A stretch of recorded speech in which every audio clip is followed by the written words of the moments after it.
अस्सलाम वालेकुम, नादिर शाह आपका होस्ट, आपका मेज़बान। मैं इस वक्त मौजूद हूँ कायदाबाद की मोबाइल मार्केट में।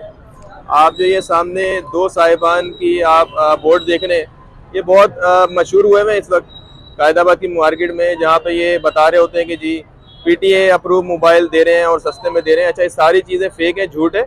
यहाँ पे तकरीबन रश लगा हुआ और लड़ाइयाँ हो रही हैं। कस्टमर वापसी आके इनको मोबाइल फ़ोन रिटर्न कर रहे हैं। इसमें एक जो है वो मेमन.com है, दूसरा ये कोई सलमान है, एम सलमान मोबाइल जोन। अच्छा जी, इनका फ्रॉड ये है कि ये जो है वो एक तो कॉपी मोबाइल दे रहे हैं, कोई ब्रांड नहीं है। दूसरा ये है कि वो कैश IMI है, जो कि टिकटॉक में जो है वो बता के दे रहे होते हैं कि जी ये पीटीए अप्रूव है। ये सारी चीज़ें फेक हैं, बचे इन सारी चीज़ों से। ये पब्लिक सर्विस मैसेज मैं आपको दे रहा हूँ कायदाबाद मोबाइल मार्केट से। इसमें जो हमारी इलेक्ट्रॉनिक की एसोसिएशन है, जो कि इलेक्ट्रॉनिक्स की हैं, उनको इस पर एक्शन लेना चाहिए। और तमाम जो है नॉन कस्टम मोबाइल फ़ोन यहाँ पे फ़रोख्त हो रहे हैं। ये है कायदाबाद की इलेक्ट्रॉनिक मार्केट, मोबाइल मार्केट। बहुत शुक्रिया।